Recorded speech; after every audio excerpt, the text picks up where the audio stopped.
এখানে আরেকটা প্রশ্ন এসছে, সেটি হচ্ছে যে আওয়ামী লীগ নিষিদ্ধ হবে কি হবে না তা নিয়ে বিতর্ক হতে পারে। কোন প্রক্রিয়া হবে? আইনি প্রক্রিয়ায়, সরকারের নির্বাহী আদেশে, নাকি নির্বাচনের মাধ্যমে, নাকি জনমতের মাধ্যমে, সেটি কিন্তু এইরকম একটি বিষয় নিয়ে সেনা প্রধানের সাথে বৈঠক হওয়ার 11 দিন পর সেটি প্রকাশিত করা এবং এরকম একটা বিতর্ক তৈরি করা, এবং সেই বৈঠক নিয়ে আবার দুইটা ভার্সন আমরা পেয়েছি এবং এটা নিয়ে দলের মধ্যে অনেক মতবিরোধ।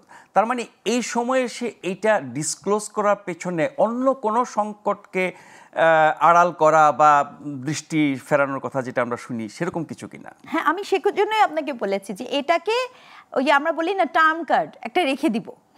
তো এটা ব্যাপারটা অনেকটা এরকম, আমি বারবার বলছি যে হঠাৎ করে আপনি 11 দিনের আগের গল্পটা আনলেন কেন? আবার বাজারে আর কি আমাদের এটাও কানে এসছে যে একটা সেনা কু হতে পারে ইত্যাদি ইত্যাদি।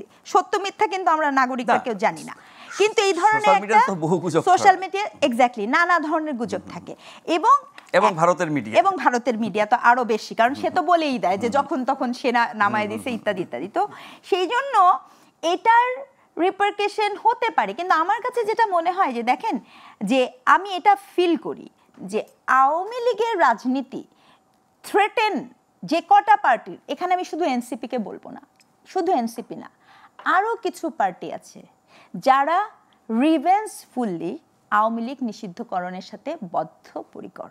আপনি খেয়াল করবেন এই দাবিটা আজকে হাসনাত লিখেছেন বলে আপনি এত আলোচনা করছি, কিন্তু আপনি যদি একটু ফলো করবেন দেখবেন অনেকগুলো পার্টি এই জায়গাতে তারা কিন্তু একটা ইউনাইটেড একটা সাইকিক মেন্টালিটি কাজ করে। যারা গত 16 বছর ভিকটিম হচ্ছে তারা রিভেঞ্জ নিতে চাইতে পারে, কিন্তু যেটি সবার মত সেটি হচ্ছে বিচার করা।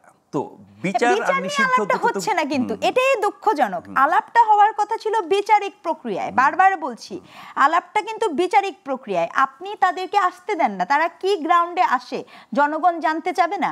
তাদের তো জনগণের কাছে আসতে হবে, এবং আপনি এদের বিচার কেন করছেন না? শুরুটা করার কথা ছিল বিচার। না, বিচার প্রক্রিয়া তো চলছে, বহু মামলা আছে, বহু বিচার প্রক্রিয়াতে আপনি এমন বিচার করেছেন যে শেখ পরিবারের এবং বিচার প্রক্রিয়া নিয়েও তাদের অসন্তোষ আছে, যেটা শেখ পরিবারের কাউকে দেশ ত্যাগ করা যাবে না।